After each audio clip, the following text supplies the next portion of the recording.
bismillaahi raxmaani raxiim waxaan oo wanaagsan khiyaarta hawada iga daawanaysa ku soo dhawaada wararkii Soomaalida kuwadii ugu dambeeyay oo hadaha ka daawataan YouTube-kan waa kooda bisha shanaad 2026 maqal wareedkan intuu soconay waxaad ku maqli doontaan macluumaad ku saabsan ciidamadii Puntland ee ka joogay maamulka Galmudug oo u goostay dowladda federaalka ee Soomaaliya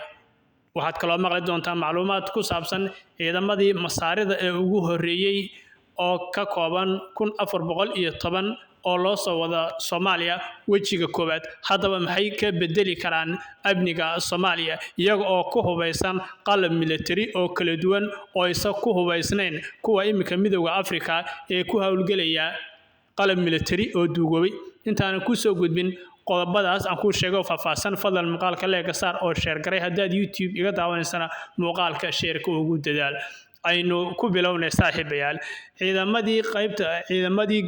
maamulka Puntland ee ka joogay gobolka Mudug ayaa waxay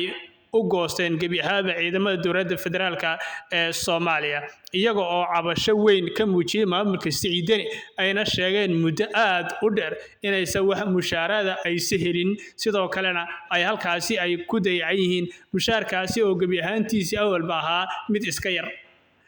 taasna waxa keenay baa leeyahay khilaafka soo kala dhex galay ciidamada danab ee qaybta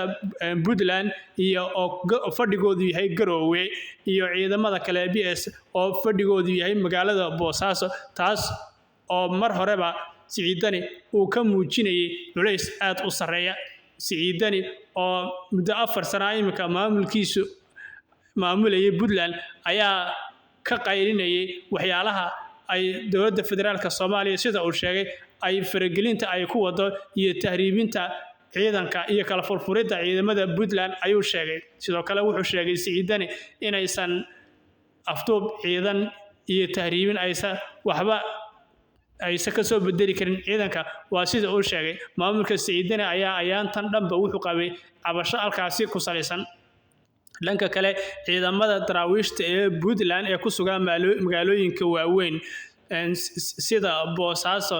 iyo gobolada kale ayaa daraawiishta iyaguna waxay u goosteen baa liidi maamulka dowladda federaalka ee Soomaaliya iyo ciidamadii BSF ee joogay Garowe iyo kuwii Boosaaso joogay danab ayaa waxay joogaan iyagu magaalada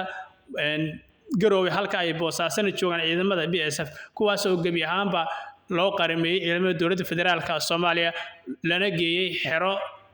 oo lagu magacaabay waqooyiga Mudug la sheegay halkaas calanka Soomaaliya inuu ka babanayo taasna waxa la sheegay inay si aad uga soo shaqeeyeen madaxda dowladda ku jira ee beesha Leylkase ayaa la sheegay halkaasna sargaal hore oo Puntland u shaqeyn jiray halkaasi loogu magacaabay Puntland oo iyaduna dhinaceeda cabashadeeda ka muujinaysa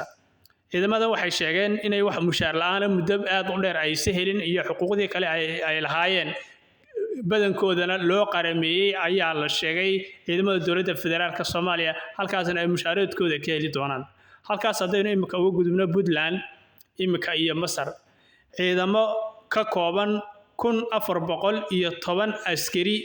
oo masaari ah oo ku qalabaysan qalab military aad uga sareeya kuwa imika ay ku howlgalaan ciidamada militariga ee Afrika badankooda ka socdeen nabad ilaalinta lagu sheegay AUSAMka ayaa qalab ka casrisan waxa wata baa ciidamada masaarida markii hore ciidamada masaaridu in la geeyo Soomaaliya way ka cagajiidayeen taasoo ay ugu waanayd dhaqaale oo Mareykanku uu sheegay inuu ka jartay oo Soomaaliya ku maalgelin jiray kadibna ciidamada wadamadan midowga Afrika iyo Yurub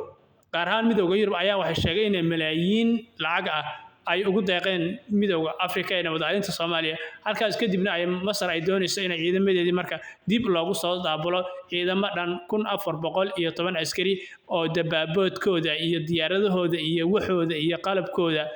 wata oo aad u sareeya kana sareeya ciidamada hadda ay nabad ilaalinta qalabka ay ku hawlgalayaan haddaba Soomaaliya maxay ka bedeli karaan ciidamadaas Soomaaliya haddii ay yimaadaan ciidamadaas gaar ahaan waxa la sheegay inay ilaalin doonaan arrimaha dhinaca badda cas waxa ka soconaya iyadoo la sheegay meelo Soomaaliya kamid ah oo la magac dhabin oo ay tageen ciidamo masaari ay booqdeen halkaas ciidamadaasi loo wado sidoo kale aad ogtihiin ciidamada dowladda Masar iyo Etoobiyana waa kuwa iyaguna ay colaad aad u sareysa oo webiga Niilka ay inta badan ay ka dhaxayso Soomaaliya Masarna saaxiib ayay la tahay Etoobiyana saaxiib ayay la tahay laakiin daa hoostiisa bay saaxiib kala tahay Etoobiya ma ahane danaheeda ayay ka fushataa Soomaaliya sidoo kale arrimahan bariga dhexe iyo waxyaalo ku lug leh iyaguna meesha ayay ku xadfan yihiin oo ay ku hoos jiraan saaxiibayaal bal waxyaalihii dambe ka soo cusboonaaday muuqaalada kale ayaad iskula daawan doonaa fadlan muuqaalka leega saar oo share garay oo u geey cid oo baahan oo baraha bulshada dadka ugu heliyana u share garay si ay macluumaadkan Puntland iyo ciidamada autosamka ee ka socda dalka Masaarida si ogaadaan haddii aad intaas fahantiin haddii aad fahantiin ba aad u maasantiin muuqaalka noo share gareeya YouTube kana wuu cusub yahay followga iyo followerska sidoo kale iskaga soo daadiyo wixii meesha lagu soo daadin jiray oo subscribe kala taabto gambaleelkana dhagdhac ku siiya la dheereer baatiin nabaday